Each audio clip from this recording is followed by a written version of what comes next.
Whoa, buddy. Put that thing back in its holster. We haven't gone anywhere. I don't understand. Check out the MichaelDukesShow.com for information on how to get access to the podcast. Welcome to the party, pal.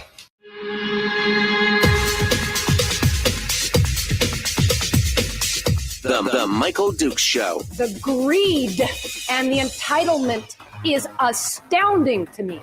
What more could you want from a low-budget radio program? This is a dumpster fire.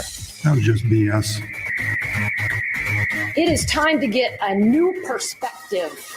We know just what you need, and we've got just the cure. Open wide and prepare for a steaming hot cup of freedom. I just don't fathom it. The Michael Dukes Show, streaming live across the world. Live around the world on the internet at MichaelDukesShow.com and across the state of Alaska on this, your favorite radio station and or FM translator. Hello, my friends. Welcome to Monday. How are you doing? I hope you had a great weekend. Are you all ready to face it? Face the fall? Face it. It's here we are, the first full week of October. And tomorrow is election day for local elections in most municipalities around the state of Alaska. Hopefully you've got your little card checked off here, your little ballot. You know exactly who you're going to be voting for, what exactly you're going to be voting for. So hopefully you get all that squared away, because it is your sacred duty to go out there and do that. So hopefully you've got that ready to go. Meanwhile, today we have got we're gonna continue on with our discussion with local candidates, but in this time, not for tomorrow's election, but for next year's election. That's right, for the gubernatorial race. We're about to jump into it with one of the earlier candidates who got into the race fairly early, and that is, and I'm going to hopefully not butcher it, Matt Heilala, who is going to come on board and talk with us about this from the MatSu, one of the dozen different candidates now for the gubernatorial race. We're going to talk with him, and then in hour two, we've got some headlines and some other things to discuss before we dive into it tomorrow, which of course will be election day. So, are you ready? Are you ready to do this thing, to tackle it out there? Let's get to it, shall we? I see that Matt is waiting in the wings here in the green room. So let's get over there and see what we can see as we jump on board here with Matt again. Heilala. I hope did I mash that up, Matt? What was that? Did I do it right? Good morning. That was among the 3 or 4 different ways our family says it. So, good. To be a purist in Finland, it's Heilala. Heilala. Okay. And they actually pronounce every single vowel too, which is interesting. But from one family member to the next, my family comes from Michigan in the 1950s, so they say Heilala. They think it's easier for people. Right. I've always said Heilala, and I don't think it's any harder, and it's a little more correct. So, but I'm not picky. Doesn't matter. Just don't call me late for supper, he says. Yeah. All right. Well, let's get started, Matt. You've already just given us a little bit of backstory there, but I mean, most folks want to know about their candidate. And of course, you're not a name that's necessarily well known outside of, in Alaska politics. So can you give us a little bit of your history and backstory and who you are, where you came from, et cetera? Give us a little bit of that. Sure. Thank you, Michael. And thank you for the invite.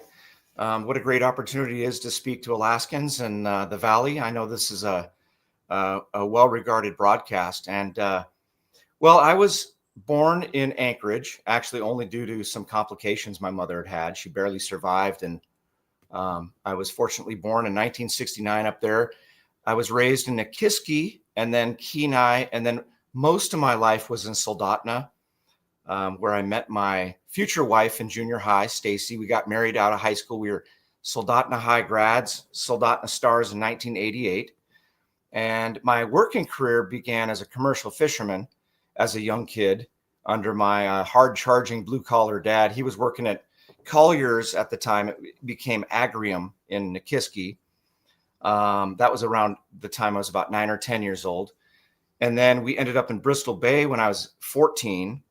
And I took over my dad's operation at 18, 19, and had my high school buddies, Pat Mack and Kurt Merrick, as my deckhand. So we were the youngest crew in Bristol Bay, and that was quite a learning experience about risk assessment and do you have what it takes to go out to the Egegik North Line when you're 19? And I benefited from a tremendous skipper as a mentor to show me how to do that. And I know a lot of experienced guys at the time didn't want to go tackle the line. It was just too many opportunity to get somebody else's web in your wheel, in your prop. And so anyway, Stacy and I had gotten married. I was still commercial fishing in the summers. And then we went off to medical school in Chicago, where I became a foot and ankle surgeon, a podiatric foot and ankle surgeon there. And then from there, I did a 3-year residency in Washington, D.C., which was a little sketchy. We had a 2-year-old daughter, and it was at the time the best program in the country. So I couldn't turn it down. But D.C. was considered the murder capital of the world back in 1995. And it was a little daunting. It was like, Stacy, we're moving to DC for a few years. And, the stipend was $25,000 a year. So it was not like a livable income. Yeah. But my uncle, who was a foot surgeon in Michigan, said, Matt, you've got to get the best training you can. And you got to go wherever it is. And if you do that, wherever you live, whether it be back in Alaska or wherever else, it's going to serve you well. And it's going to serve your patients well. So anyway, we did decide to return back to Alaska. We ended up having another baby, a little boy, while we were in DC. So we returned with 2 kids, the only kids on both sides of our family, in 1998. And we started a practice in Anchorage, and then within a year or two in Wasilla. And it was called the Alaska Foot and Ankle Specialists. And I just retired from that. I was the owner operator of that operation for nearly 30 years. And I employed hundreds of people, got involved through another mentor, David McGuire. He was a knee surgeon, and he mentored me in all things medical business, real estate business, navigating big egos in boardrooms. That was probably the biggest mentorship value for me, was how to deal with people, boardrooms where everybody thinks they know better than everybody else. Right. And you can't get anything done unless some of the elephants in the room are mentioned in a congenial way. Sometimes there's obstacles in the boardroom that can't be overcome unless somebody's willing to mention it. So, that's a part of the value I think I hope to bring to the ticket, is a businessman that's not been a politician. I've not been a bureaucrat, and I've been mentored by great people. So anyway, that's my background. Well, I got to tell you, that's quite the background, because you made the leap from skipper deckhand on a boat to now I'm going to go to do medicine.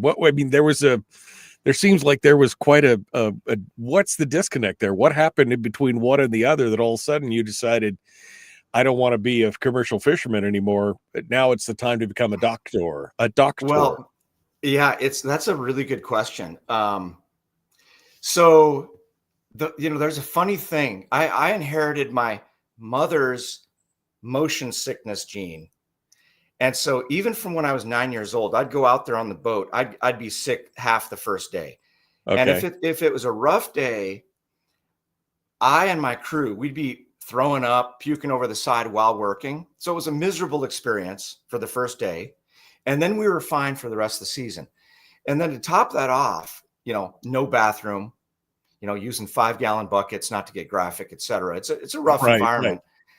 And then to walk away with like $4,500 is not like a living, again, we had as many seasons where we either broke even or lost money as we did that we profited. And now this is from the early 80s through the mid 90s, right? Where I practiced. And it was just an inconsistent way to earn a living. I mean, it was wonderful for the work. I loved the competitiveness and all that stuff, but my uncle was a foot surgeon in Michigan, in the UP of Michigan. Right. And he was telling me about his life. And he's like, Matt, you would do great. You worked with your hands and you like people. And, you'd really enjoy it. And he actually showed me a process that if I did well enough in undergrad and I did well enough on the medical entrance exam, I could shave a year off of my undergrad and get early admittance. And having just gotten married, I'm like, I got to get something going. And this commercial fishing thing, as much as I love it, and it helped to form who I am, it just was not enough of a living.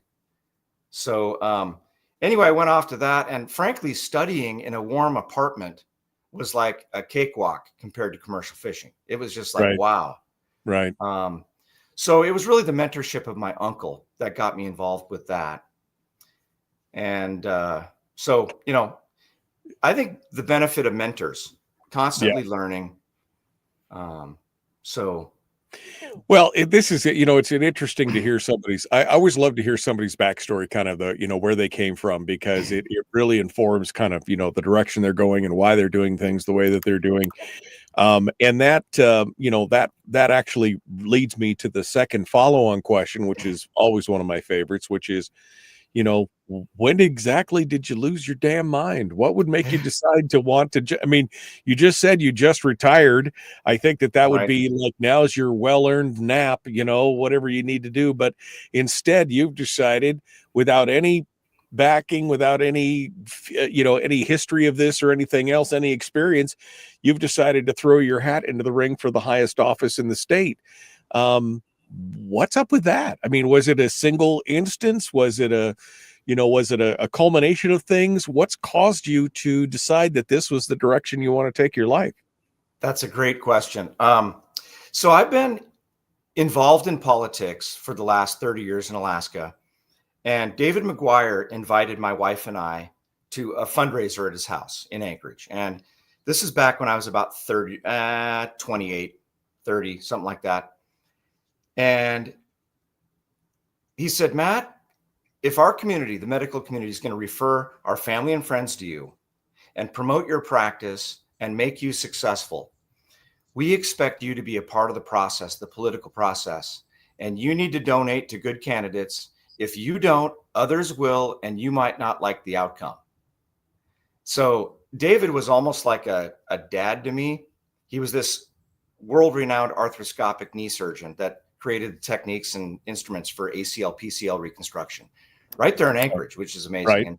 Right. So anyways, it's like, if Dave is telling me I got to go to fundraisers, when he called me and said, hey, we want you at this fundraiser, I knew that meant I better drop everything and go. And I better donate too. I better donate to the candidate, not $100. I better donate, $1,000 or $2,000. That was kind of the expectation. I didn't have the money, but so I got to know the candidates throughout the years. I got to know their backgrounds, and, from the non-political part of our world and the political part of the world, it seems like this chasm that's like deep and wide that you can't jump. They must be different kinds of characters. Well, they are, because they learn the performance art of politics, right? Getting on a stage, it's more like a sermon. And my background is giving lectures, right. Surgical topics, which is a very different thing. But that's a very much a learned thing, giving these, stump speeches and things. But I don't want to be the candidate that does the Bill Clinton overbite with the thumb, that, I'm going to do this and I'm going to do that and all the talking points. I want to have thoughtful responses to questions. I think people are like, well, you got to you're going to lose people with too many details. People just want to feel good. I'm like, you know what? I think Alaskans are underestimated. It's not just about how you feel when someone's saying something to you. It is about what they're saying too. So I hope to deliver that. The other thing, other than being involved in the political process from the support background, I actually got appointed to the State Medical Board several years ago, and then also the Department of Health and Human Services Commission in Anchorage. So these are voluntary boards. You're not compensated, but you're getting involved in policy making. So that opened my eyes that good leadership is needed. People that aren't afraid to speak up. There's a lot of really bold, accomplished people that you put them in a boardroom. They really don't want to make waves. They're concerned about blowback. They've got a business. Right. They don't want to alienate clients. Right. Yeah. And I've been when I owned a practice with 5 other surgeons and dozens of people, I purposely could not have an open display of politics in the practice because it was serving the entire community, right? In Wasilla, in Anchorage. Right. But it was pretty clear to everybody who I supported. I had a fundraiser in my practice for Nick Begich in Anchorage several years ago.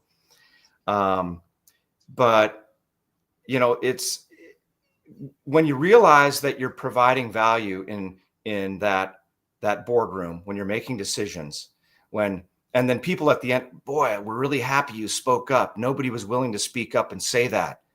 I get that all the time. And I guess it's my lack of risk aversion. I see all options as something to look at, even if it seems absurd. You need to look at that. Don't just discard it right away.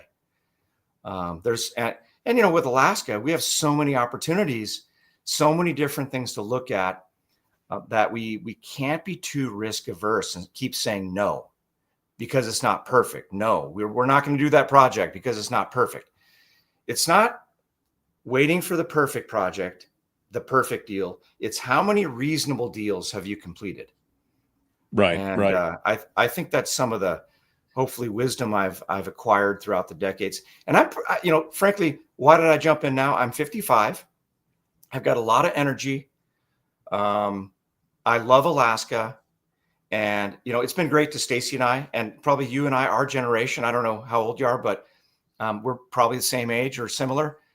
And we benefited from the big oil boom and that the ripples of it for the next several decades. My kids who are in Alaska, we raised them. Now we're raising 4 grandkids in Anchorage and Wasilla. It's tough out there. And there's no excuse. I mean, it's under our feet. There's no reason why there aren't high-paid jobs all over the place. Right. So we have to get some things going. So I've got this fire in me, a passion about that. We're talking with Matt Heilala, who is a candidate for the governor's office. We're just talking a little bit about backstory and more. We're about to dig into what's coming up next. What is the upcoming governor's race look like? But more importantly, what does it look like for the state? And what is Matt's vision, Dr. Matt's vision for where we're going from here? We're going to continue with him here in just a moment. Don't go anywhere. The Michael Duke Show, common sense, liberty-based, free thinking radio. We return with more in just a moment.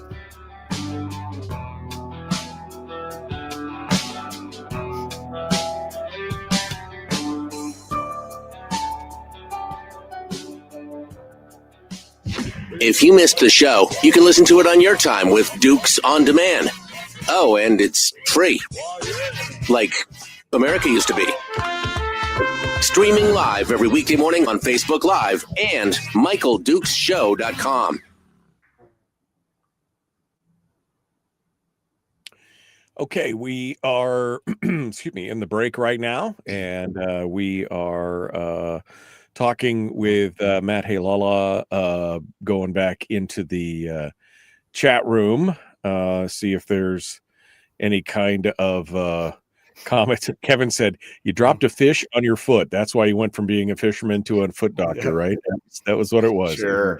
Yes. Dropped a fish on the foot. No, I mean, you and I are basically the same age, Matt, and we came about it from different perspectives, but we both kind of feel the same way about making the state a better place for our family and kids, and so it's kind of interesting to see, the fire and the passion to try and do something. Mm-hmm. Although, going straight to the governor's office, that's a heavy lift. I mean, that's not an easy thing to tackle onto. Right. The other thing I did 5 years ago, again, I was getting some advice from other people in business. I got an executive MBA at Arizona State University. I just kind of wanted to, I was getting a lot of feedback from people throughout the years that, wow, Matt, you understand a lot about business. Would you give us advice on this, that, and the other, right? And I'm like, okay, I guess I do, but I don't really understand a lot of the terminology in the boardrooms, right? These MBAs across the table that we're negotiating against and with. And so I reached out to the faculty and the dean at the School of Business in Tempe, Arizona at ASU. And it was a perfect fit. They had an executive MBA with an emphasis in the business of healthcare if you wanted to take that track. And I decided to do that. And that was a huge growth experience. I got to meet a bunch of 35-year-olds that are, in tech, in, all kinds of different fields. And so I was able to bring that to the table too. So I've got a little bit of a passion for just technology and energy in general. Keeping up on that, watching long form interviews, keeping up to date on what's going on. And, I'm a minimalist polymath where I have an interest and knowledge in a lot of different fields. Right. And I think that the governor's office is more about personality attributes, wisdom, discipline.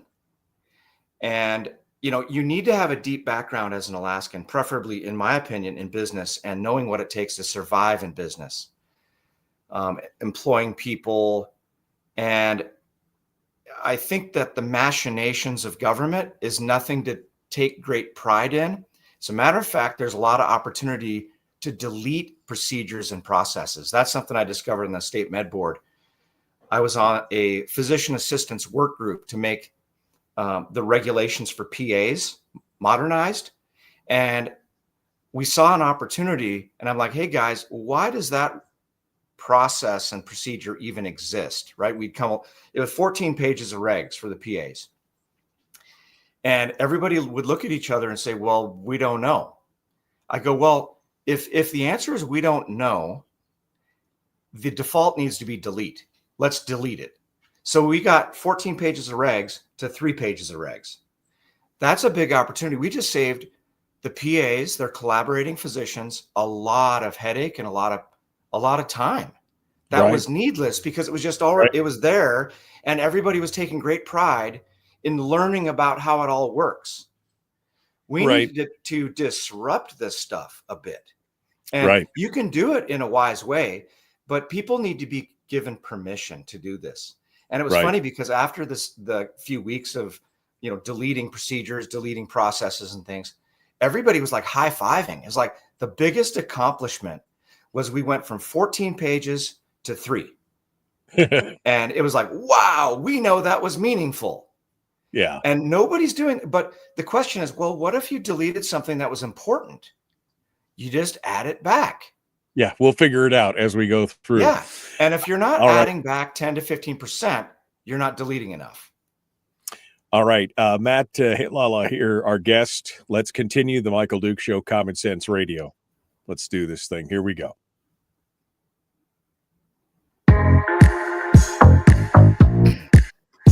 The Michael Duke Show. Not your daddy.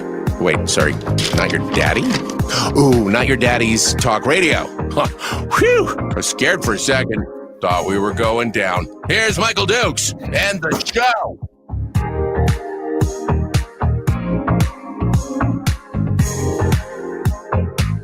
Okay, let's continue on now. Matt Heilala, Dr. Matt Heilala from the MatSu coming on board and sharing with us his vision for the state.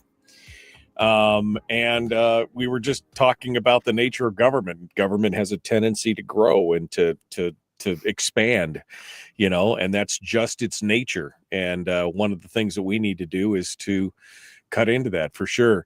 Dr. Matt, let's talk a little bit about where we're going in the state, because of all the times that somebody could choose to run for governor, this would be kind of the weirdest, kind of wooliest, kind of wildest time, because we're currently looking at a budget deficit for the next 10 years of over $1 billion a year. That's the 10-year forecast that's been on the works. We've spent our way into a corner here, and I don't know how we get out of it. And so what's your vision and idea for where we're going? I mean, this is a hell of a time to jump into the hot seat, because you might have to make decisions that mean you're only there for one semester, so to Right. speak, because people are going to be so mad at you for doing what needs to be done. But what's Right. your thoughts here on the state of the state?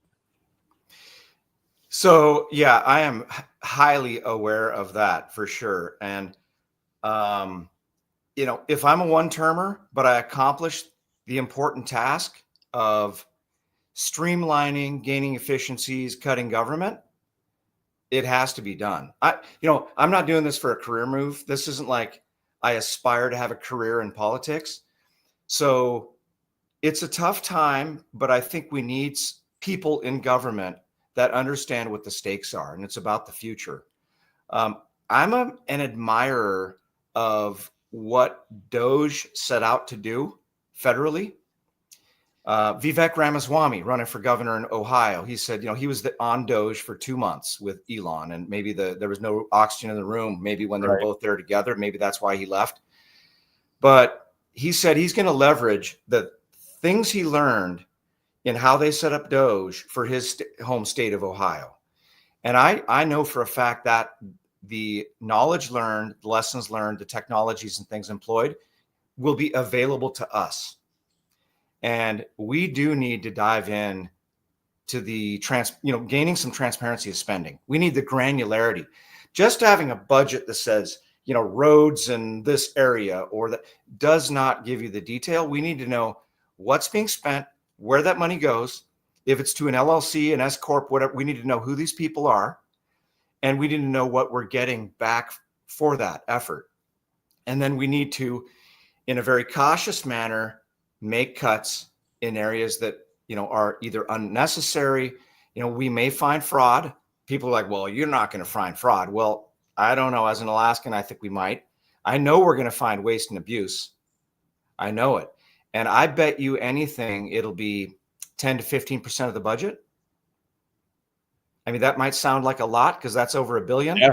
I mean, that's a lot of money. That's our deficit right there. So, we get in these arguments, of course, about funding this, funding that, whether it be PFD, schools, whatever, right? These are all very worthy arguments.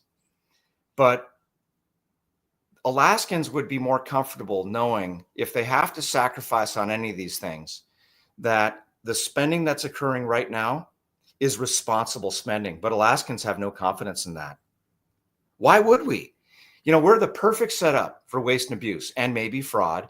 When it rained money 40 years ago, right? It rained money up here, and you have politicians authorizing spending packages out of the legislature that have no understanding of business. They don't know what the term opportunity cost, NPV analysis. They don't understand these things. All they know is if they make people happy by saying yes, they might get reelected. Right. That's that disconnect. So I know that it's time to do this. The governor right now has initiated something called, government transparency and efficiency. I'm not completely sure what that means, but he knows it. I spoke with him right at the outset of the Trump administration this term. And I said, hey, have you ever thought of Doge AK? And he's like, yep, we're working on it. I go, well, hey, I'm available to help you. So that's a big deal. That's something to be tackled. It's going to make plenty of people unhappy. But if you provide transparency of spending and publish it, the most egregious, embarrassing things solve themselves because the people that are on the take know they're not providing any good or service to the state. They're gonna back away because it's going to be just too embarrassing, and the legislature won't put up with it. So I just know we're going to find things. That's a big deal, and that'll help our budget a lot. Well, yeah, I mean, I could definitely see that there could be some potentials for that in there. And of course, the average Alaskan is not feeling this kind of stuff because they're not connected to it, right? The money's coming straight from the royalties, or it's coming from the permanent fund. And so the average Alaskan is not paying attention. So even if you make it more transparent or more this or more that, doesn't that, I mean, is it going to make a difference because the average Alaskan's not engaged and not plugged into it? I think that if it's egregious enough, even our media that doesn't necessarily align with my party and my conservative viewpoints, they'll publish it because it'll be a story. And now we've got great citizen journalists such as yourself and others in our state that have a big viewership, readership.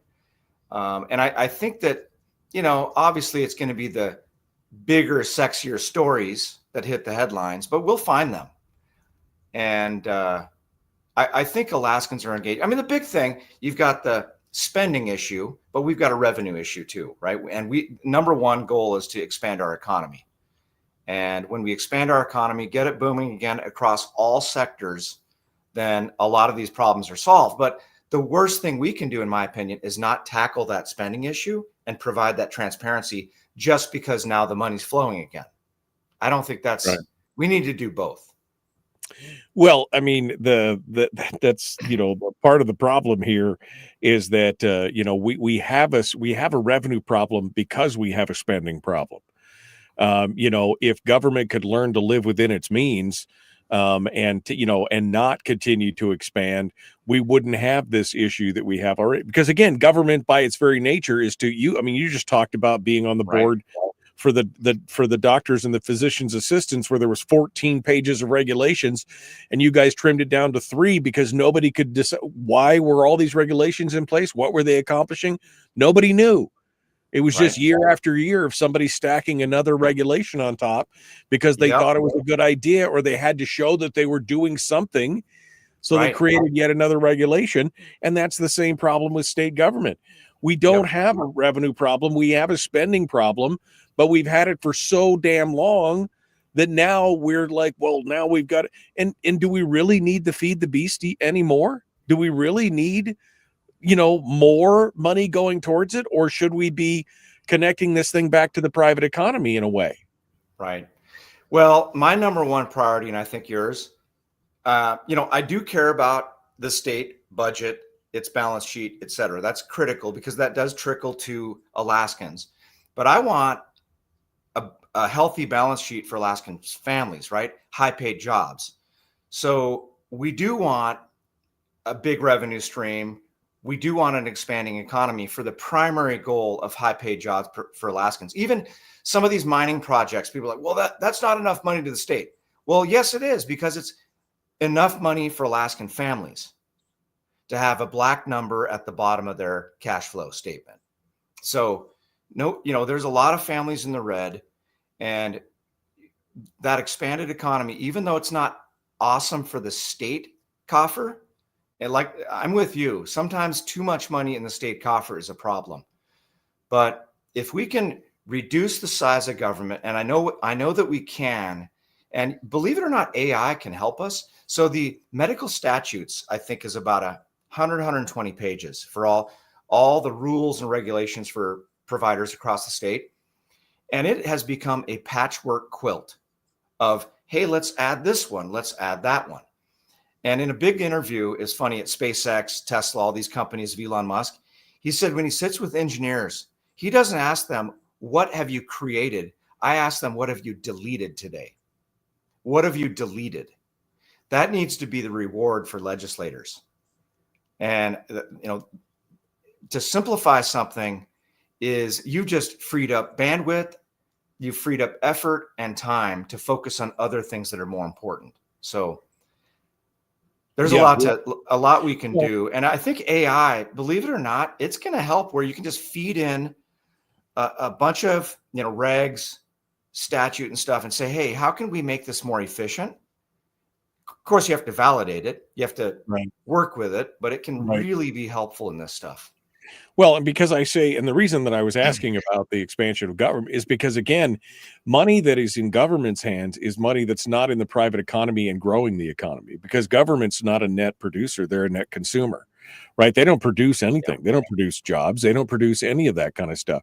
So the more money that's trapped inside the government bubble is money that's not running around in the private economy, creating jobs and wealth and opportunity.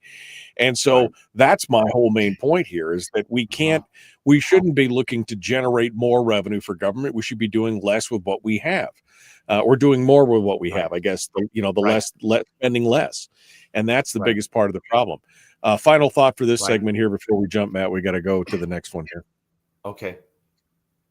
Any final thoughts before we move on that thought? And you end up with a workforce that's government workforce, private sector workforce, and they're not very well aligned. And we discovered that during the pandemic, didn't we? Private sector was suffering all of these lockdowns and things, threatening their businesses, bankruptcy looming. And we had these public workers that had no concern. Lockdowns were great. In general, they kept getting their salary, their paychecks, and you ended up with this horrible disalignment. And that goes across a lot of other areas. And we need it. The priority is the private sector, 100%. Yeah. No, absolutely. All right, we're going to continue here. Matt Heilala, our guest, we'll be back with more here in just a moment. Don't go anywhere. The Michael Duke Show, common sense, liberty-based, free-thinking radio. We return with more. One final segment dead ahead. We'll be back right after this.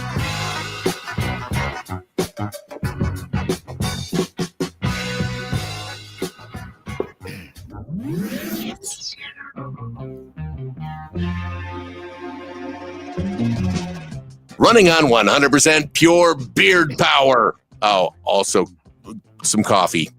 We dip our beard in coffee. Ha, nice beard. The Michael Duke Show.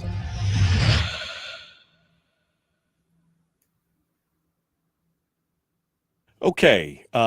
In the break here, Matt Heilala, our guest. We're talking about where we're going from here. Yeah, I was just gonna say that's it's a chat room, man. Sometimes everybody's just such a negative Nelly. Can't be such a negative Nelly.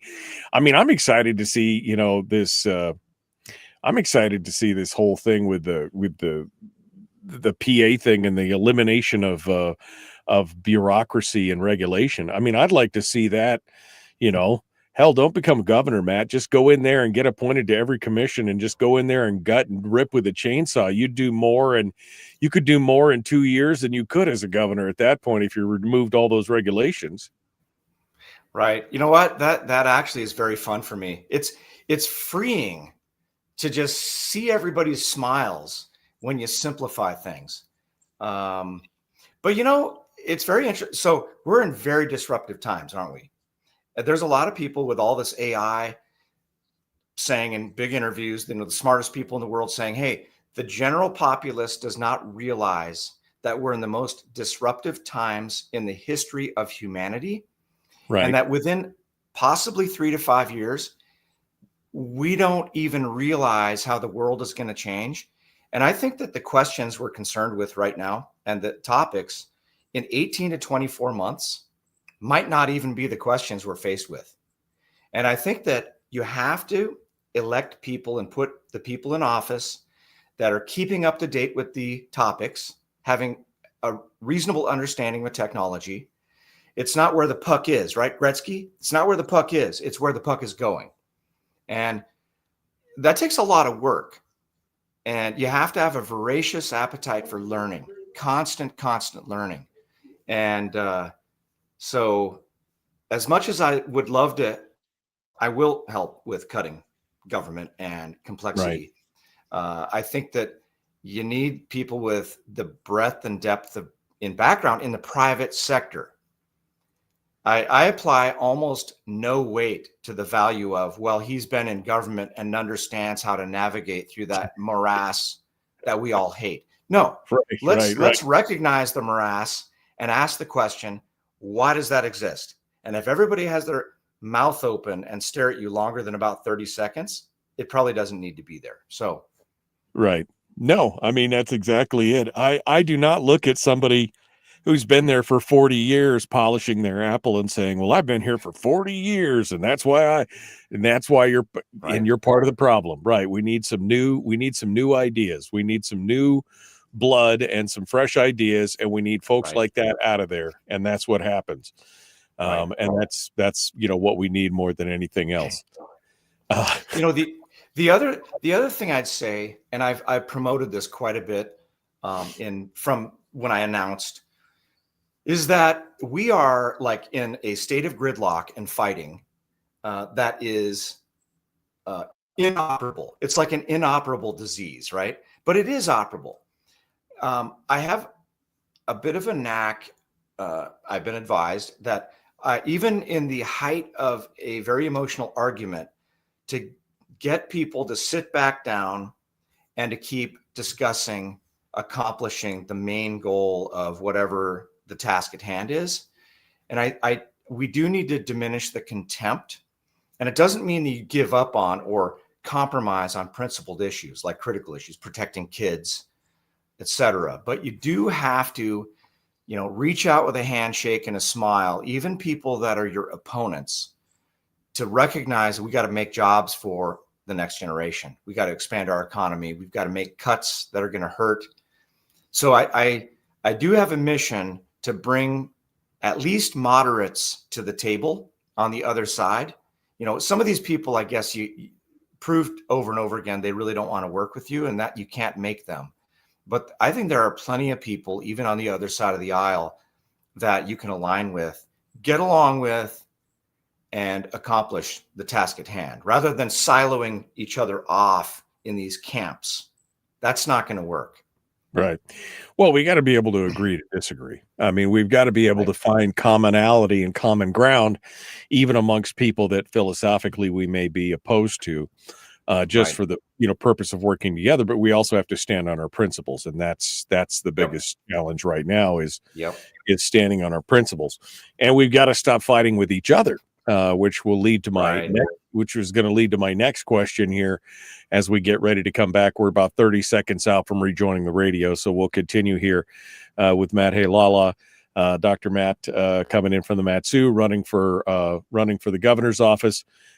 You're somewhere sunny, man. There's somewhere people are jonesing for a little bit of sunshine. I know it's a little dark here, so we're ready to do it. Let's get to it. Here we go. We're about to jump back into it with Dr. Matt. Please like and share the show if you haven't done so. And of course, don't forget tomorrow. I know we're talking about governor election. That's next year. But tomorrow is municipal election. Tomorrow is election day. So don't forget to get out and vote.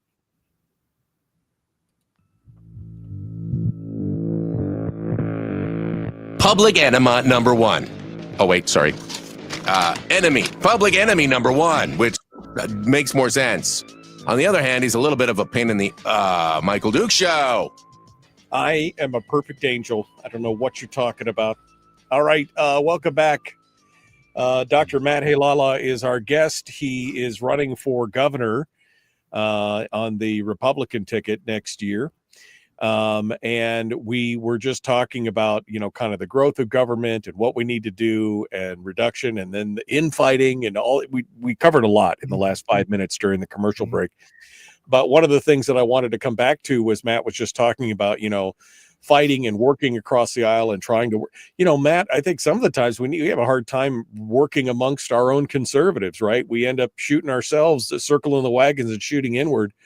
So one of the big questions, and we saw this play out with Beggage's run last time, was we had candidates who decided to bow out after the first round of voting in the primary. Is that something that you're committing to, that you would take a look at this and say, if I'm not in the top, one or two, or, if I'm not there, then I'm going to support the candidate that is there?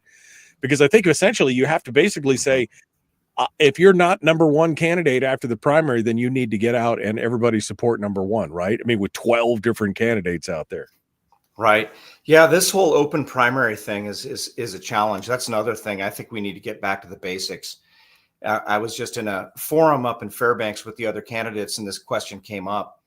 And to have this RCV thing come up right after the 2020 election was exactly the wrong time to even think about any changes to elections. And there's a lot of opportunity for shenanigans with RCV and open primaries, where the opposing side can actually promote a bad Republican candidate to get them on the, get them up there in the top. So my answer to that question is we have a number one primary obligation. We have to get a Republican in the governor's office, period. Sadly, the Democrat Party in general is very anti-Alaska right now.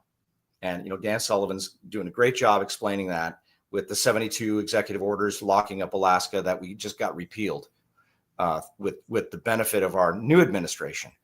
So if I don't have a clear path to victory, and there's no obvious shenanigans going on, then we have to get a Republican in the governor's office. So whatever it takes, I'm committing to that. I had asked Nancy Dahlstrom this very question in this latest election with Nick Begich at a fundraiser, and she said yes. And in the end, she did the right thing, even though she would have been great for us. And I really admire Nancy. Of course, I was supporting Nick and Nancy at that point. Right. And she did the right thing. So hats off to her. I've been advised by political strategists that there are rare scenarios where somebody is within, 50 votes of each other, and polling shows that the other Republican can't win against the Democrat that might be in the general.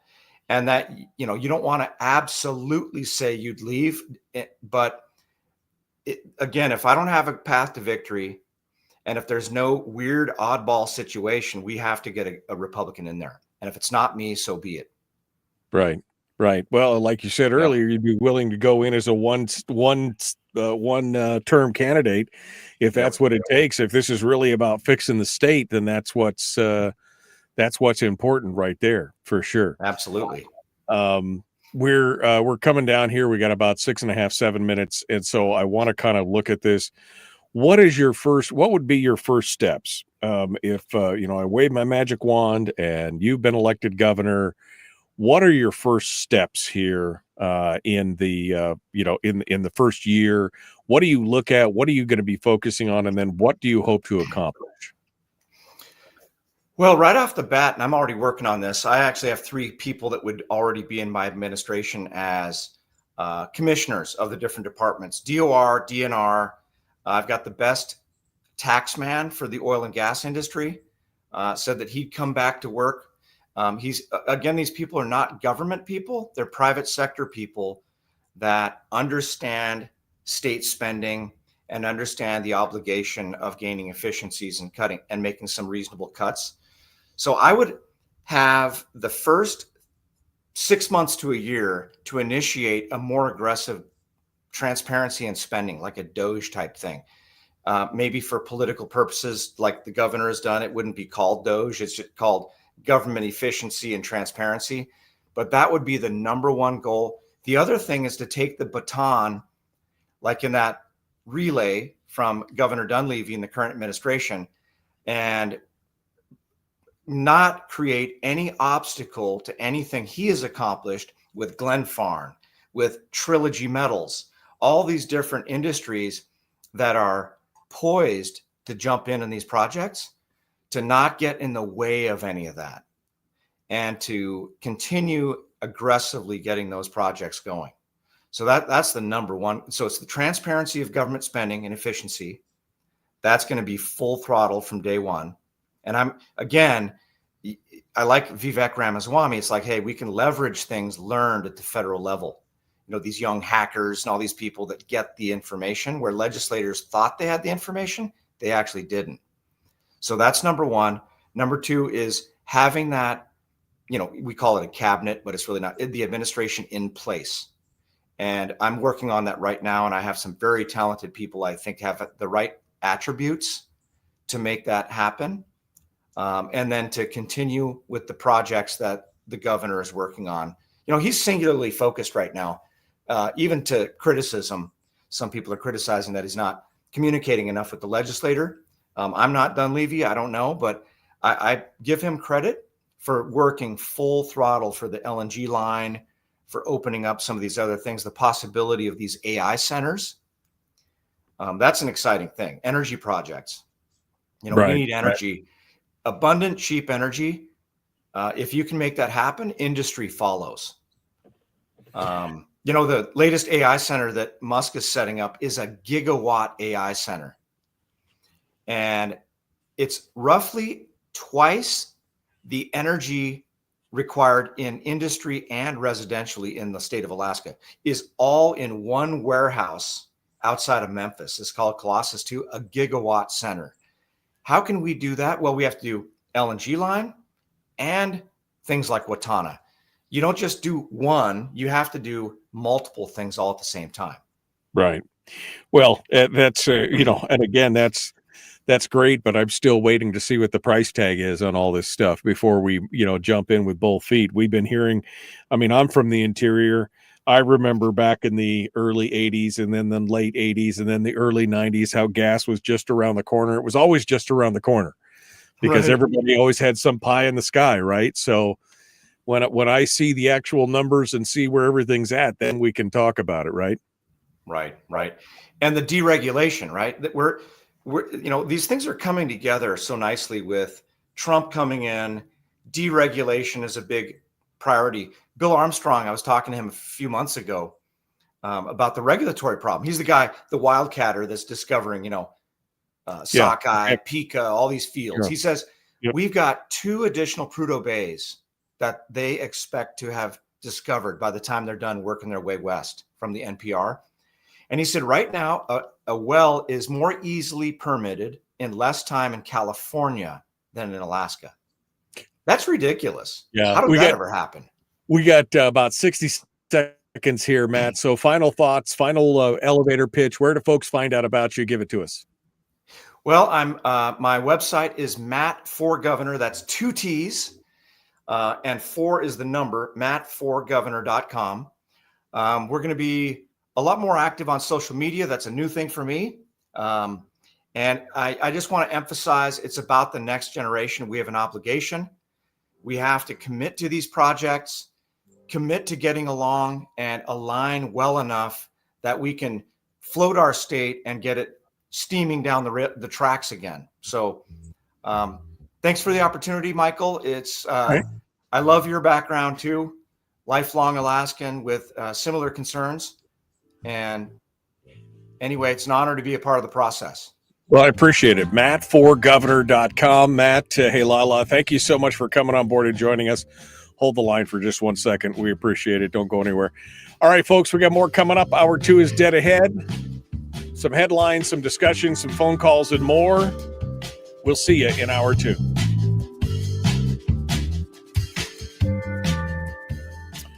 All right, Matt, I want to give you one final bite at the apple here. If there's anything that we didn't hit on or something that we hit on that you want to expound on and expand on, feel free to do so.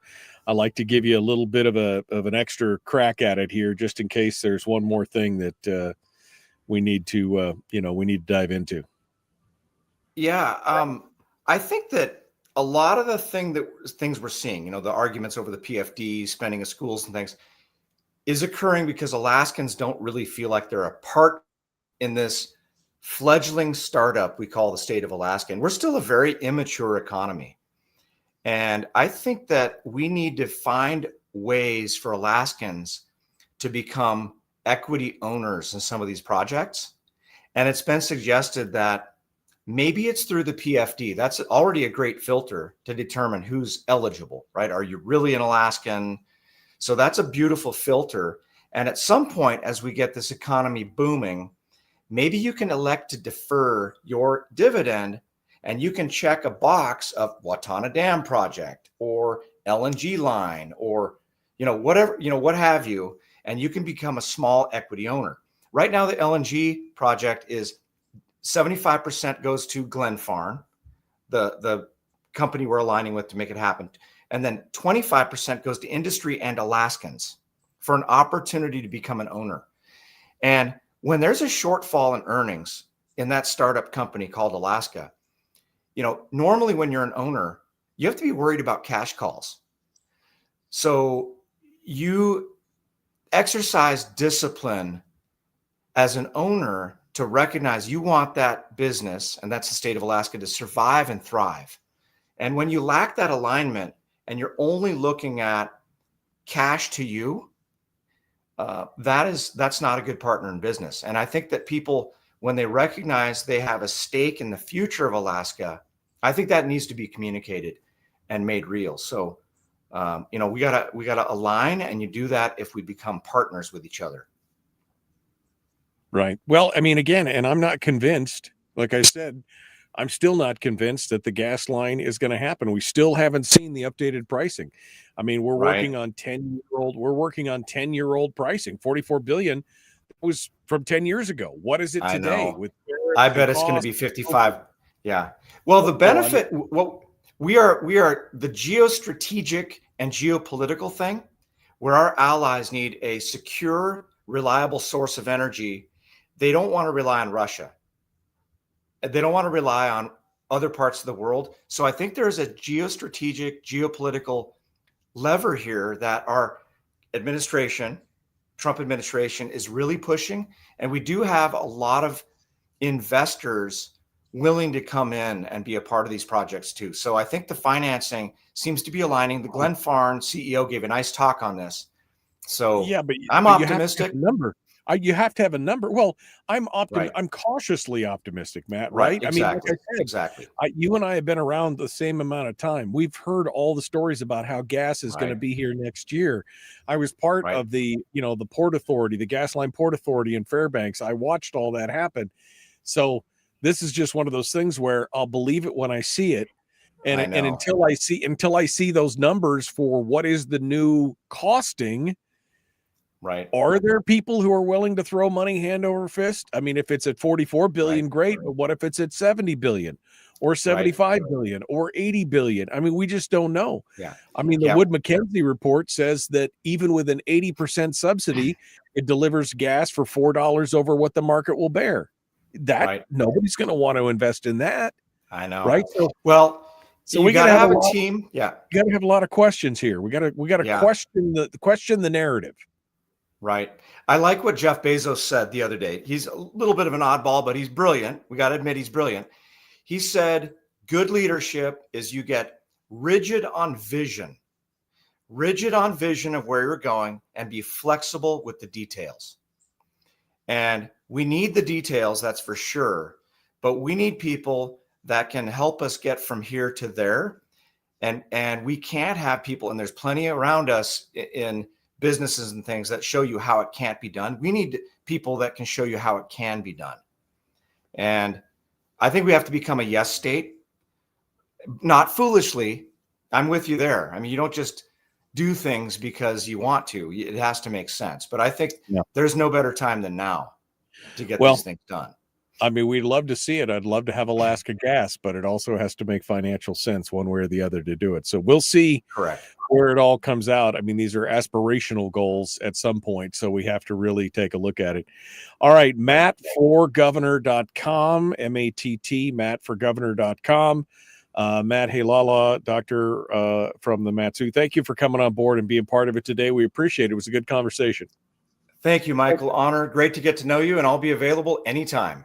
Okay. Well, thank you so much for being part of it today. We appreciate you coming on board. All right. That brings us up to the next hour, which I said that I was going to open up the phone lines, and I forgot. Thanks so much. I forgot to do that before we got started. So let's get that squared away here, and we'll be ready for hour two. What do you guys think? I mean, this gas line thing, I mean, again, as much as I would love to see gas, I would love to see it. It's got to make sense. And I just don't see anything that makes sense yet. I see a lot of talk. I see 50 million in guarantees to Glenn Farn, where they can expend up to 50 million and still get reimbursed from the state. And I just, and So I just don't know at this point if it's more of a jobs program than anything else, because I'm not seeing and it's tough, man. It's tough. All right, we got to go. The Michael Duke Show. Common sense, liberty-based, free thinking radio. Here we go. Hour 2 dead ahead.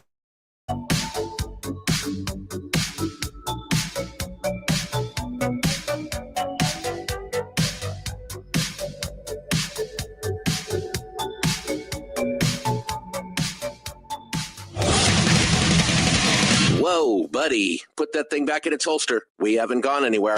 I don't understand. Check out the MichaelDukesShow.com for information on how to get access to the podcast. Welcome to the party, pal.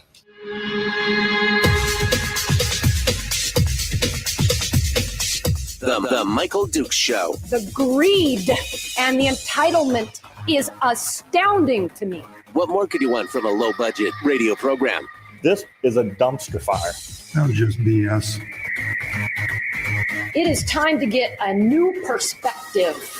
We know just what you need, and we've got just the cure. Open wide and prepare for a steaming hot cup of freedom. I just don't fathom it. The Michael Dukes Show, streaming live across the world.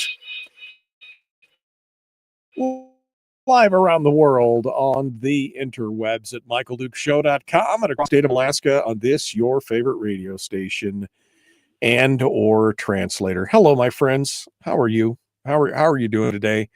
Are you ready for another full day of commonsensical deliciousness? I don't know where that sentence came from, but it sounded good, didn't it? I mean, that was commonsensical deliciousness. That's what it's all about. All right, let's continue on here. We just finished up with Matt Heilala, who was a candidate. I think he was the third or fourth candidate. He jumped in really early to this, and I finally got a chance to sit down and talk with him. It's an interesting conversation, and I think he's a guy that's got some real, who's got some good ideas. Now, the question is, do we have a unified plan on how to make all that happen? And that, to me, is the biggest challenge, is trying to delineate a unified plan and showing it, kind of show your work as what is your overarching goal here. And it's going to be interesting to watch here with what's going on, because so far we have not had a lot of candidates on for governor who have had what I would see a crystallized plan for bringing Alaska back on track. And I think without that vision, without something solid, even if it's something that's not perfect, is going to be a problem. And it was, it's an issue, to say the least. I want to see a gubernatorial candidate who talk, and this is, let me tell you what, one of the things that kind of pulled me up short on what Matt was going over here just a minute ago, when he said, and no blame on his part. I think it's just kind of a parroting. Everybody's got to the point to where, oh, we just need more revenues. It's not just a spending problem. Now we need more revenues. Tell me why. We have a decline in residency. Tell me why we need more revenue today than we did 10 years ago. Why do we need more revenue today than we did last year? If it's just because government has a propensity to grow and the cost of employees and everything, well, then we need to start, trimming back and pinning back. And maybe we need to start talking about how do we control these employee costs a little bit differently, so that it doesn't become this runaway train of explosive and expansive growth over the course of years. I am not for a candidate who's like, we need more revenue for revenue's sake. If we want to have a conversation about changing where the revenue's coming from, a la coming from the PFD versus coming from some other form of taxation versus coming from a resource driven, we can have that conversation. But I am not interested in having a conversation about how we just need to have more revenue, period. Because, I mean, people, what are they going to do with it? What have they done with it? That's the problem. And I know part of the cost of government going up has to do with inflation. And I mean, I understand that. I understand that there's an inflationary component, and then there's the employee costs and everything else. But when it gets to the point to where it drives everybody, people and things and businesses out of the state, at some point, somebody's going to have to call the ball and say, whoa, we can't keep doing this. And when we see these candidates come in and start talking about, well, we need more revenues, or their answer to the problem of $1 billion deficits moving forward is not immediately, we need to start trimming and cutting back and doing things like that, in addition to finding we can't just be like, hey, we just need more money for government, or we need to just expand our resources to pay for. Let's go over to Anchorage for a second. Oh, by the way, I'm sorry, I forgot to tell you, because I'm already in the mix here.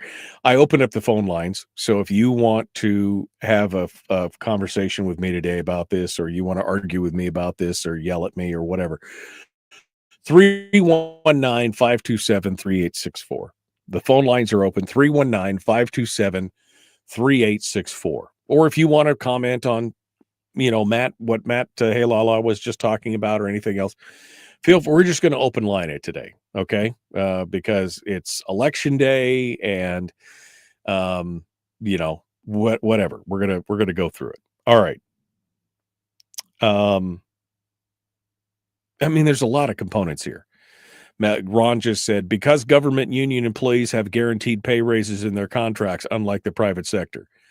Kevin says it's inflation. Cost to maintain infrastructure have tripled and more. Thanks, Biden. I mean, there's a lot of problems here, a lot of components. But let's go over and take a look at what's going on in Anchorage. And you guys are like, well, I don't care about Anchorage. Yeah, I know. I know. But the problem is that Anchorage is a microcosm of what's going to be happening everywhere. Everywhere. It's going to be happening. Steady decline in state fundings during the last decade have left the municipality of Anchorage over-reliant on property taxes, says the mayor. If the city cannot find new sources of cash, its departments could face cuts as soon as next year. They have overspent. They've overrun their ability to tax their own citizens to pay for services, because they can only take up to so much, right? They have a $657 million spending plan for next year. Now, that's funny, because 10 years ago, I remember it was 520, I think it was, 520. So they've gone up $125 million in just under 10 years. She plans on spending a lot. Her priorities are sheltering homeless residents, supporting the transition to more stable housing, investing in Anchorage streets, parks, buildings, trails, strengthening public safety and crisis response, and improving access to childcare. Well, that just sounds like a laundry list, doesn't it? Now, the problem is, if the muni fails to find a new source of funding, the mayor's office is warning that it's likely aging infrastructure will continue to decline, because that's what is it? Say it with me now, kids. What is it that we're talking about? What is it when it's likely infrastructure will continue to decline, aging infrastructure? Say it with me now. What is it? Oh, yeah, deferred maintenance. Because they've been deferring maintenance for all these years. Oh, and they get into that later on. I mean, it's just property taxes are supporting 60% of the city's operating budget. They used to get $100 million from the state, and now they don't get any of that. Gone are the days of paying for capital projects with cash, which include parks and trails and campground rehabilitation and road construction and pedestrian improvements and everything else.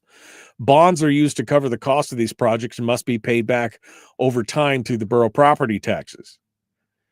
And now Anchorage is bound by its heavy reliance on property taxes, especially as one-time funding sources expire, because a lot of this money is starting to expire. And again, doing all these things and for all these people, the MOA management and budget director, Ona Browse, said the budget proposal continues to look for ways to slow down traffic and make streets safer and all. I mean, they can't even keep the current. It says right here, they plan to funnel money into road maintenance and drainage work, safety renovations at the Lusac Library and the Chugiak Eagle River Senior Center, and repairs to neighborhood parks and trails. But even with those investments, Anchorage has been unable to fully address its maintenance backlog. Again, deferred maintenance. Folks, this is what's coming. What's going on in Anchorage right now is what's going to be coming for the rest of the state. We're just seeing it earlier here in Anchorage. And so what are they doing? There's a new proposal. They're going to include a 1% sales tax. They're going to talk about that. They're going to talk about short-term rental taxes for, Airbnbs. They're going to look at that. They're going to try it all. Again, folks, this is just another example of what is coming for the state. All right, let's go over to the phones. Miguel's calling from Fairbanks at 319-527-3864. Hello, Miguel. What's on your mind, my friend? Morning. Good morning. Hello. Good morning. Hey, good morning, Mike. How are you? Hope you had a great weekend. It was good. Good. So yeah, just want to remind people in the interior, don't forget to come out and vote. We're already sign waving this morning. Got out the early crew to sign wave, and yeah, I guess somebody else busted your bubble this morning with deferred maintenance. Yeah, no, deferred maintenance. I mean, it's what's going to get us all at this point. I said $8 billion in deferred maintenance the other day in the state, and then somebody corrected me in an email and a text message saying it's closer to $12 billion in deferred maintenance in the state. Yeah. Closer to $300 million in the Fairbanks North Star Borough alone. I mean, that number just continues to grow. I mean, if we're not getting ahead of it, it's going to eat us alive. What are we going to do? Well, of course, I agree with you 100%, Mike. And ignoring it doesn't fix the problem. So I'm afraid what I'm going to see happen is, sadly, I'm probably going to see a ceiling of a brick and mortar school or something. God forbid doesn't happen. Something, a ceiling, something fall down on the kids while they're trying to learn because deferred maintenance was ignored, or another heating system go completely out, and you need a one-time funding, which up here in the interior, we got to stop dipping into our savings and be more responsible with our budget. Right. Well, we need to mandate that if we've built something, that money should go to maintain it. Period.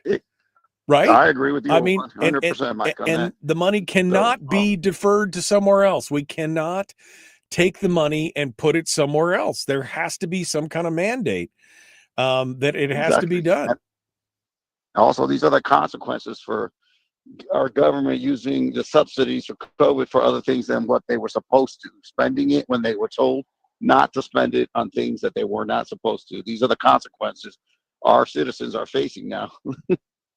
Yeah, no, we need to do it, and it's something that we need to be dragged into and get it done. Miguel, thanks so much. Go ahead. I'm sorry. Just one more thing, Mike. They tried to raise that Airbnb or tax thing up here in Fairbanks. It didn't pass. I know that they're going to try to do that in Anchorage. So good luck, because I think you'll get all the verbal Airbnb owners in the assembly meeting for once in Anchorage, and that's not going to go well for the assembly down there. So it didn't go well up here. So I assume, hopefully it won't go well down there. They're gonna get desperate, my friend. They're trying to figure out a way to keep government rolling the way that it always has been. They don't want to face the music that something's got to change. And they're going to try and tap into every industry, including that Airbnb industry. I'm with you on that. All right, Miguel. Well, good luck. Yes. Good luck waving signs. Thank you for giving us the heads up. We appreciate it. Thank you, my friend. Let's go over here. Another call from Fairbanks. I think this is Hollis. Good morning. Good morning, Michael. Good morning. This is Hollis from Fairbanks. Hello, Hollis. Well, I'm waiting for the gubernatorial candidate that says they're going to institute something like Doge and look at all of government and where they can save, and then submit the departments in government to zero-based budgeting. I've gone through zero-based budgeting as an administrator in state government in another state. It was not fun, but it was good. Yeah. And it was effective. Well, and then to address the, excuse me, did you wish to respond? Yeah, no, I was just going to say Bernadette Wilson has expressed both of those things, that she wants to go for zero-based budgeting and she wants to create a Doge department in the state. So you're in luck. You've got one candidate that wants to do that. I am sorry. I wasn't wearing my hearing aids when I heard Bernadette. I am impressed with that young lady. I have her button right in front of me right now. I'm on her website. I am impressed with her. And I'm glad that you brought me up to date on that. Yes. But if anyone's going to do it, it'd be she. And now, back to all this deferred maintenance, I think we may have to just take a look at what property we own publicly and put it up for sale and take our losses and go on from there. I don't know. Put it up for sale at the best bid we can get from private hands. I don't know. Well, that's just one way to address it.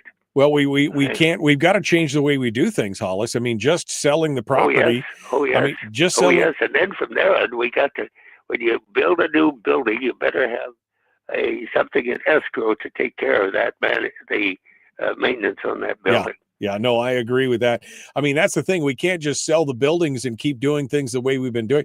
We've got to fundamentally change the way that we're doing this maintenance, because otherwise, we'll just have this problem. I'm saying we got a big debt. We got to get out of that debt some way on deferred maintenance. I, for one, am not buying any more Alaska bonds. Yeah, I'm sorry to say, because I think they frittered away what I bought in the past from them, and so that's not the answer to keep bonding. All right, Hollis. Well, thank you so much for sounding off and calling in this morning. We appreciate you being part of it. Okay, thank you. All right, thank you so much. 319-527-3864. 319-527-3864. We'd love to hear from you guys if you want to sound off this morning on this or anything else. But again, the main problem here is that we're dealing with people in organizations that want to perpetuate what we have going on. And unfortunately, you can't fight arithmetic, right? Math don't lie. That's kind of, maybe I should get a t-shirt. Math don't lie. All right, we got more coming up. The Michael Duke Show, Common Sense Radio.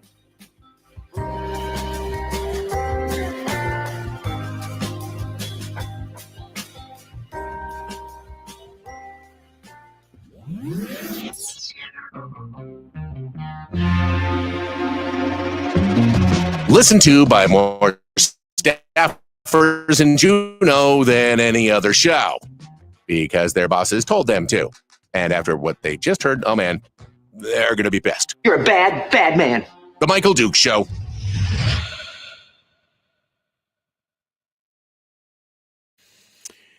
Okay, we are in the break. This is interesting in here. I'm going backwards here. I'd like to institute a new concept for government to digest. Deferred payment, says Anthony. Until the citizens of this state can effectively survive beyond the standard of Tom Hanks with dreads talking to a volleyball, we will be deferring our payments to all of these programs and services. Oh man, I mean, it's there you go. Brian's comment is basically just to disband and move into gated communities. That's what we need to do. And then Melissa said Lathrop's boilers are about to crap out, so that's a very real worry. Oh my God.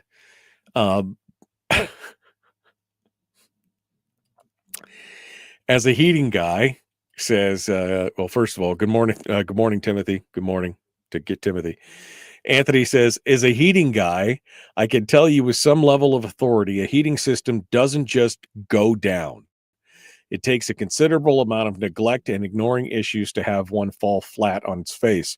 So when the government comes crying about how they need money because a building has no heat, I always wonder where all the maintenance money has been going the previous years. And Melissa said, these are old boilers, 40 plus years. It's getting hard to even get parts for them. And then Anthony responds, and this is not a give and take. There's other people contributing here, but Anthony said, a 40-year-old boiler, Melissa, is an indication itself of mismanagement of funds. Some salty dude like me had a conversation around 15 to 20 years ago with someone and told them the systems were obsolete and needed to be replaced. If it's a 40-plus-year-old boiler, I guarantee you somebody 20 years ago said, hey, we should look at replacing these boilers. They're 20 years old. Right? I mean, I know that I was warned before my boiler exploded and Anthony came and worked on it at my house with Gary when my boiler cracked at 40 below. I know I had been told that this boiler was already 30 years old and was not going to be doing well, and I just didn't have the money to do it at the time. Well, we got the money, right? We made it happen, but you know what I mean? So what costs more, building a new building or maintaining an old one? Well, that's kind of not an either or, right? Because you still build a new building, and what are you doing with the old one? You either have to maintain it, sell it, or tear it down. All of those things cost money. So that's a Kobayashi Maru scenario. It's a no-win scenario. I went to rural Alaska to report on school buildings. I found a system in neglect and apathy. I mean, that's right there. Yeah, Anthony, she said to Anthony, Melissa says to Anthony, yeah, there's a history of that. You should do something about this, unquote, and this gets ignored. That's exactly it.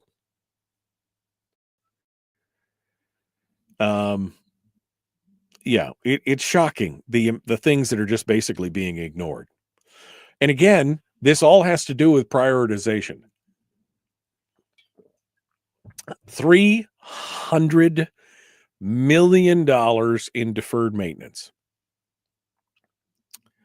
in the Fairbanks North Star Borough, a city of 100,000 or a muni of 100,000 people.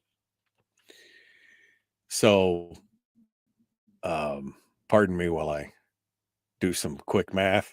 So, what do we say? $300 million divided by 96,000 people. Don't worry, it's only $3,100 per resident. That's what you're going to have to pony up just to take care of the backlog. $3,100 per resident. No big deal. Don't worry about it. Oh, that's for all your kids too, by the way. Just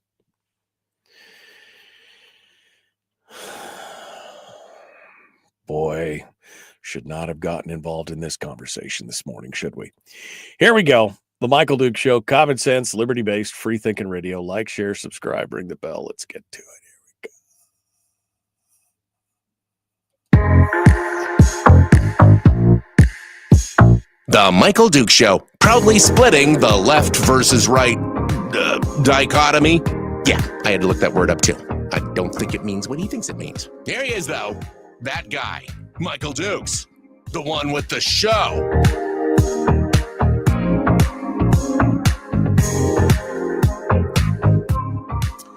So, in Fairbanks, we're talking about Fairbanks now. $300 million in deferred maintenance. That's the estimate now, right? 300 million. It was 270 million about 8 years ago. Now it's over $300 million in deferred maintenance. Don't worry. That's only about $3,100 for every man, woman, and child in Fairbanks. That's all it's going to be. Don't worry about it. Just go ahead and just pull out your checkbook right now if you live in Fairbanks and write the borough a check for $3,100 just to bring you back to even. Oh, God. And Melissa just hit me with a number. She said I was low. It's not $300 million. It's $375 million. Okay. I'm so sorry that was the okay. Okay. That's so let okay, 375 million. Okay, so that's only $3,900 per person. So bring out your checkbook and just write the borough a check for $4,000 for every person in your household right now. That's just right now. And that just brings you back to zero. That just gets you caught up. That doesn't include what we have to do in the future. So what's the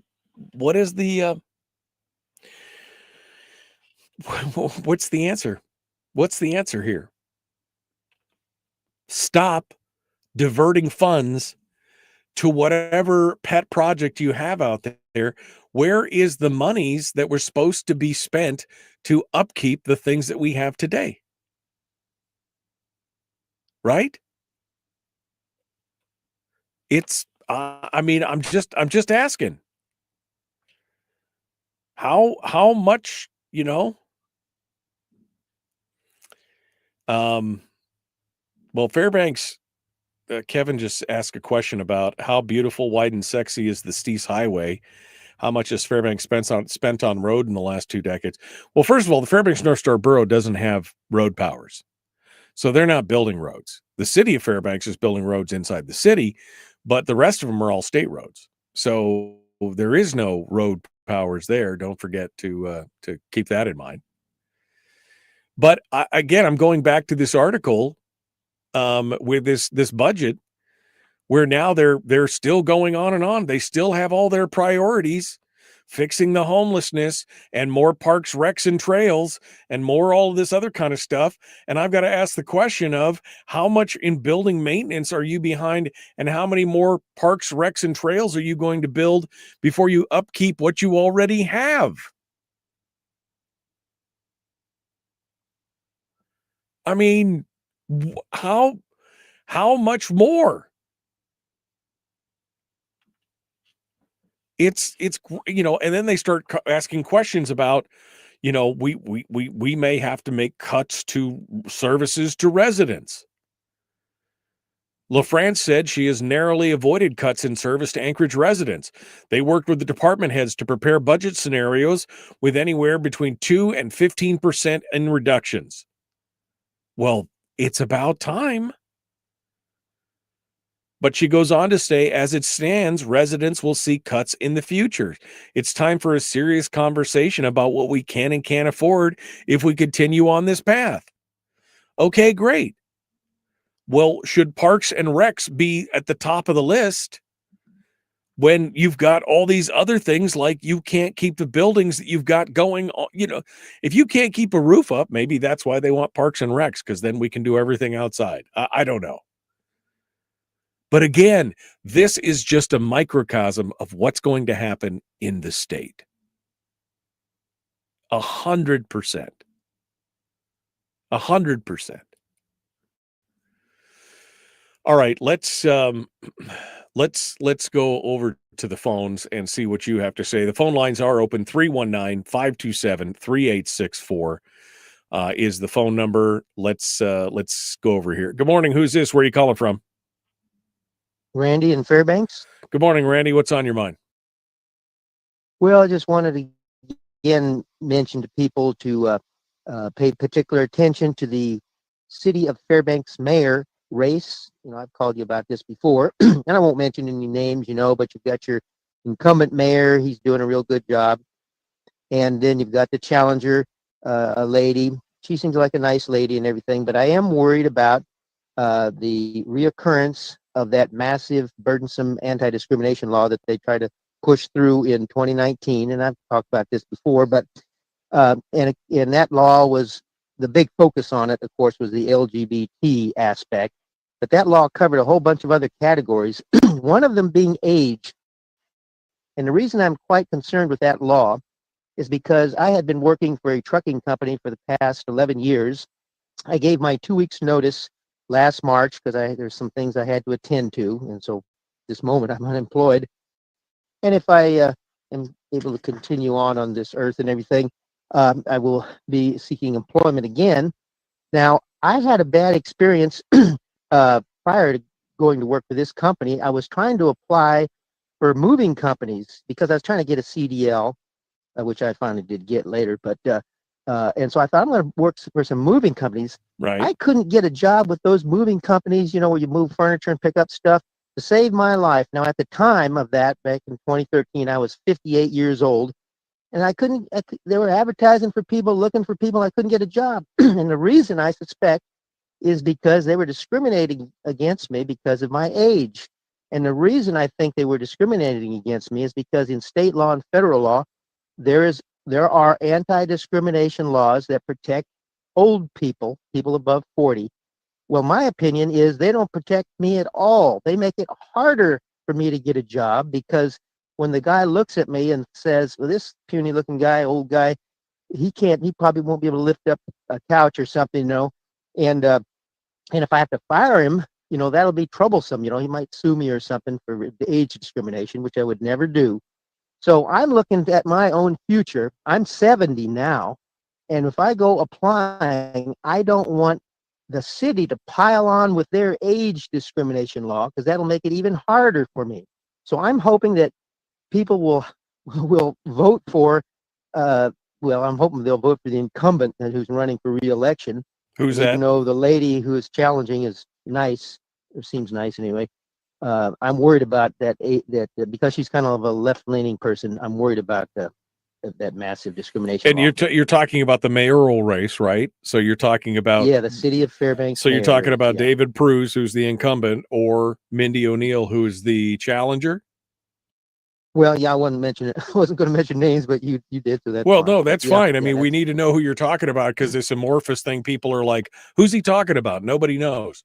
So David Pruse is the incumbent. You're saying you would support David Pruse and not support the O'Neill because you're afraid that she's going to vote for this LGBTQ fairness law or discrimination law. Yeah, and the point I was making is that law is not only LGBT, though that was the focus of it back in 2019, but it's got a whole smorgasbord of categories that shark lawyers can bite their teeth into, and that makes employers worried when they're got someone in front of them trying to apply for a job, and some old guy like me comes in. Age discrimination laws just hurt old people. That's what I hate about that. Yeah. All right. Well, Randy, we appreciate you sounding off this morning and giving us your thoughts on this. Appreciate it. And don't forget to get out and vote tomorrow. Thank you. All right. Thank you. 319-527-3864. We are coming up on the break. We might as well take it right now since that's a good stopping point. I don't know what I want to talk about next because this deferred maintenance thing, I mean, just doesn't make sense, guys. Can you help it make sense? Call me up and tell me how it makes sense. Tell me how it makes sense that we're going to build buildings that cost tens of millions of dollars, and then we're going to basically ignore basic maintenance on these buildings so that in 25 years, they're ready to be torn down. Will you do that for me? Call me up and explain to me how that makes sense. 319-527-3864.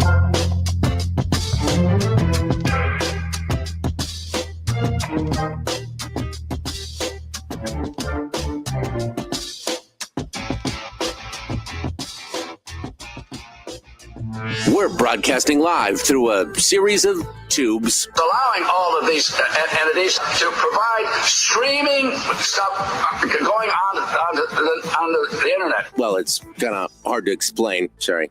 Streaming live every weekday morning on Facebook Live and MichaelDukesShow.com.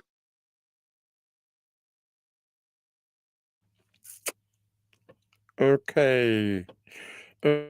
Okay.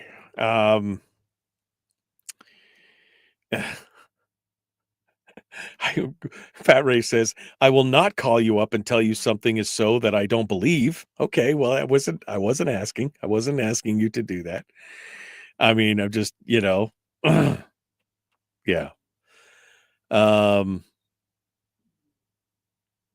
Let's see. Deferred maintenance. Well, then let's go to education, Mike. I mean, yeah, if you really want to pull me off of one, let's go on to the other. Brian says it's like the classic trope, the poor sisters of divine charity struggling through the winter to keep the heat on, waiting for the big miracle. It's not wrong. That's where we are. Ron says, don't worry. Well, they still have to pay for the long trail.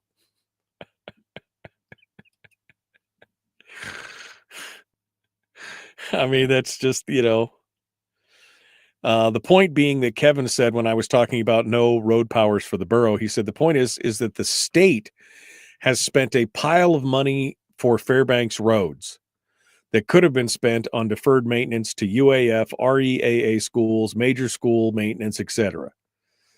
Well, it's true. I mean, it's true.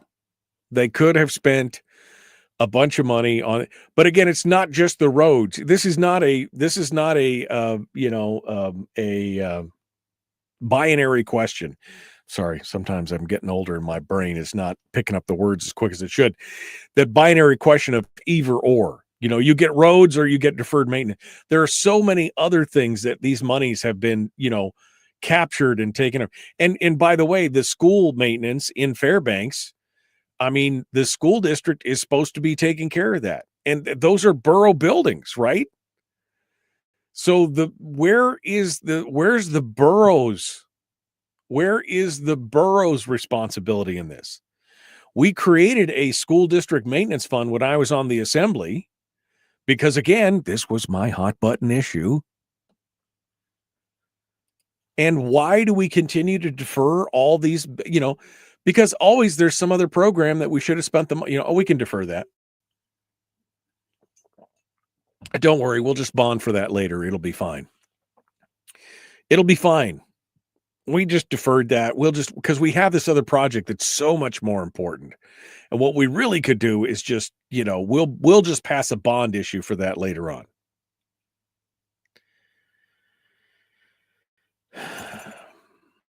The borough consistently says Melissa, the borough consistently throws the school buildings off their list of deferred maintenance. Well, the school also has a deferred maintenance fund, right, Melissa? I mean, that thing should be at zero. You guys should be pouring that money out to these schools. What's going on?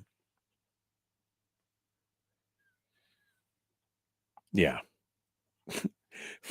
Brett tried hard to put them back into the priority, the school buildings back into the priority, and the left-leaning majority voted it down. What? I thought they cared about kids. What, they don't care about kids? They don't want the school buildings to be a priority? They don't care about it?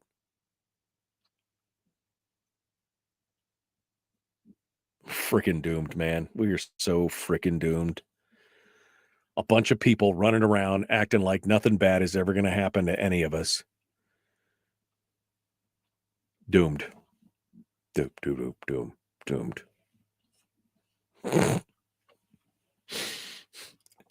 Feeling a little down now. Feeling a little down. David said deferred maintenance is not glamorous, quote unquote, and it requires emergency action when something fails. Yeah. Well, that's true, because then they can be a double whammy hero, right? That's the thing. All these politicians, they can be double whammy heroes because the deferred maintenance is not glamorous, and they can use the money from deferred maintenance for something that is glamorous. Oh, that they can get credit for. And then when there's an emergency because the roof fell in and collapsed or whatever, or the boiler system blew up, then they can be the hero that swooped in on the emergency. Right? That's what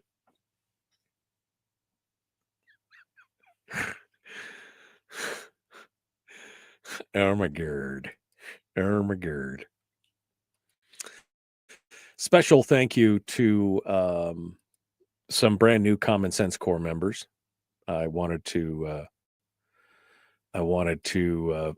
say hi and say thank you for new members who jumped in, including Jed. Jed's a brand new member. Charlie Franz from down here. Doty's a returning member. Doty, it's good to see you again in the Common Sense Corps. Thanks for supporting the show. And so anyway, brand new members of the Common Sense Corps. So they all just got re-added back to the Facebook group. So if you haven't joined the Common Sense Corps yet, you can go over there and check it out. Get access to our private Facebook chat. All right, here we go. I got nothing.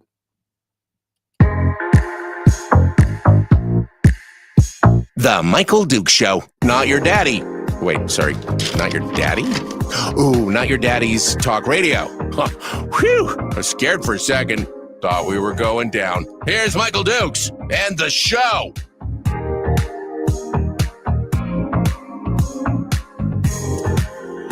Okay. I mean, you know what? I want to keep going on this, but I don't know how do we wake people up to this? Somebody said earlier that it was David in the chat room, and he said something, and this is part of the problem with the idea of deferred maintenance. Okay. Maintenance on buildings is not glamorous, right? Passing a bill that pays to paint the side of the building or upgrade the wiring or to, fix up or do maintenance on the boilers in a building, those aren't things that you can be like, look at me when it comes time for re-election. Look at me. I did this and that. No, that's not glamorous. Maintenance is not glamorous. Now, if you defer that maintenance and say, oh, we'll just pass a bond issue later on to deal with it. How many of the bond issues that have been in front of the people of the various communities, Fairbanks included, for years, how many of those bond issues are because they've deferred the maintenance long enough that it's become a major problem, right? It's just another way of getting more taxes out of you. It's just another way of de facto, increasing your property taxes because especially in Fairbanks, where because of the tax cap, there's only 3 things that allow them to charge outside or more than what the tax cap allows. And that is new construction, which expands the cap, cost of living, the CPI, and then bonded issues that we've committed to. That's how you get around the tax cap, is with those bonded issues. And so this is just another way to say we didn't spend it. It wasn't sexy. We took the money that would have been spent on maintaining that boiler or doing whatever, and we created some other program, or we spent it on something else where we could pound our chest and tell you what a great job we did for, what a great job we did and you can reelect us because of it. So that's the first part of why deferred maintenance is happening. The second thing is that it requires emergency action when something fails, and then you can be the hero who swooped in and said, now, this may have been a problem of my own making, but let's not point that out. Let's just point out how much of a hero that I am because we authorized an extra bazillion dollars to fix whatever it is that we're fixing. The boiler exploded, and we got it in there before the building froze up. We did it. Right? So it's a twofer. Not only do you get to be sexy and glamorous because you stole the money from a project that was upkeeping a building and you spent it on your pet project, when said building explodes and breaks down, you get to be the hero because there's an emergency and you swept in and saved the day.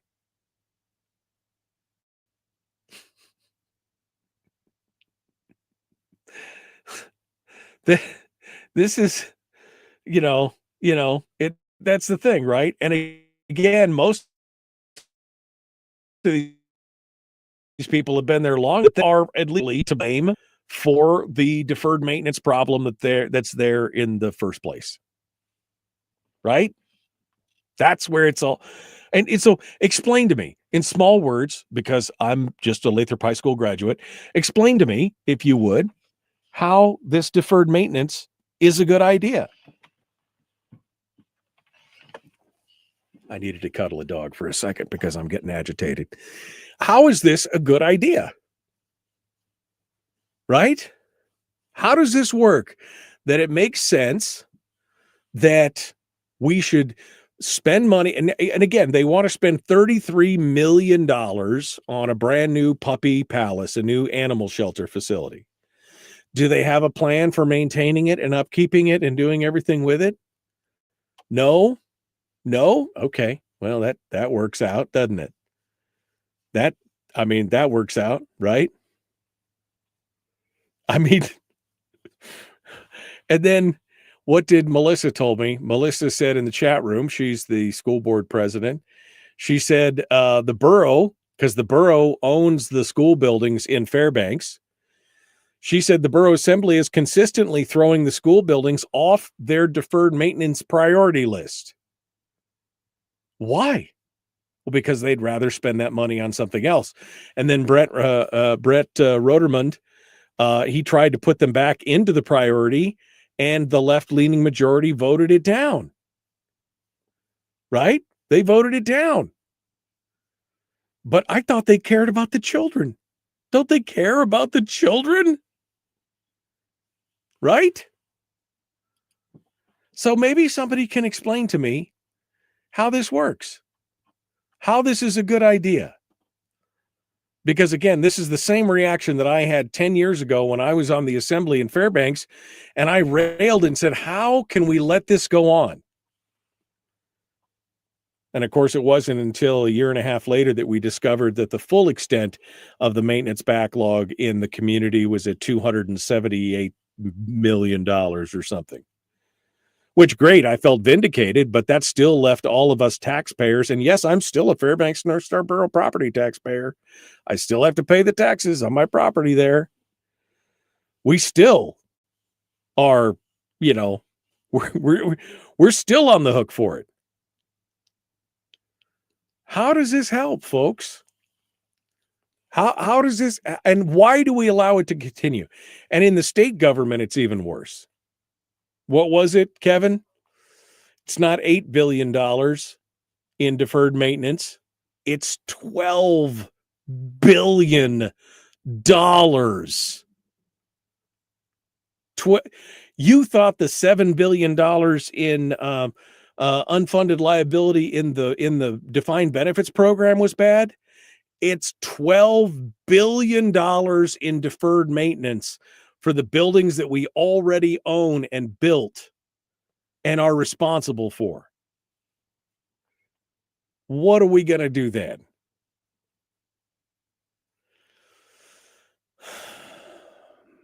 Somebody's going to have to be the bad guy, right? I mean, that's the bottom line. Somebody's going to have to be the bad guy. on this and say, we can't keep doing this. But, I tried to do that when I was in Fairbanks, but I was all alone. It was just me and, we were able to get the deferred maintenance fund put together, but what's happening,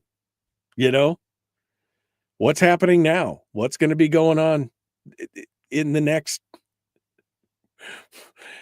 what's happening with that now? Where's the money that's going into that fund, and why aren't they using it to put it all together?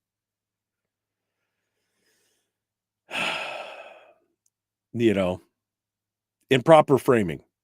Not be the bad guy, be the adult. You're right. You shouldn't. Yeah, you're right. 100%. Fat Ray just said that in the chat room. Look, when I said somebody has to be the bad guy, he's right. 100%. Somebody has to be the adult in the room. It's cheaper to tear the buildings down than it is to repair those old buildings. Au contraire, mon frere. Do you know how much it costs to tear down Nordale in Fairbanks? When they, by the way, this is Nordale Elementary, when they tore it down and built a brand new one across the parking lot on the same plot of land. And then they still had to tear down the old one. Oh, and by the way, they were still paying bond issues on the building that they just tore down. They still had 10 years worth of bonds to pay on it. The building that they just tore down, it cost, like 20 something million dollars between the new building and the tear down of the old building, when they could have just fixed the other building for about $5 million. But they'd rather build a new one because it helps out all the constituencies, right? It helps out the contractors. It helps out the construction people. It helps out all the architects and engineers and the people who got to haul stuff away and all. It helps out all those guys. And of course, the teachers get a new building and the students get a new building and everybody gets and it's all shiny and new, and everybody loves to have shiny new toys. Right? You're right. Somebody needs to be the adult in the room.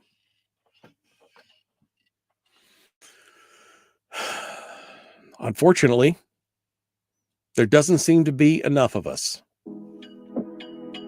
Doesn't seem to be enough of us. Adults in the room, anymore. They'd rather build a brand new animal shelter. Oh, and pull $10 million out of savings. Oh, and think of the photo ops. You're right. The photo ops, the ribbon cutting. Oh, man. All right. We got to go. We'll see you guys tomorrow. Be kind, love one another, live well. Brad Keithley, Chris Story, join us tomorrow. We got to go. We'll see you.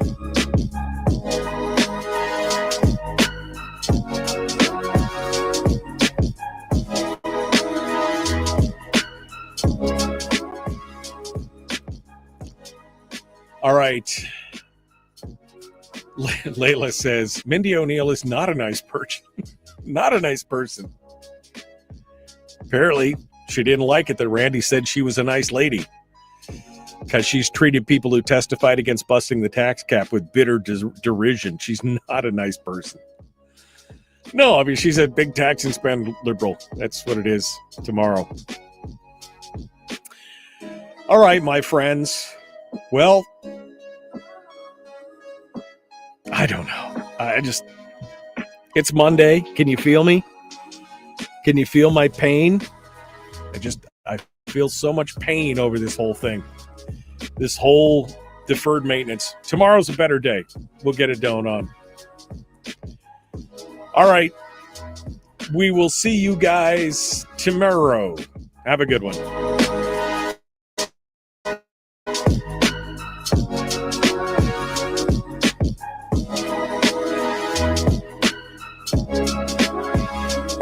Goodbye.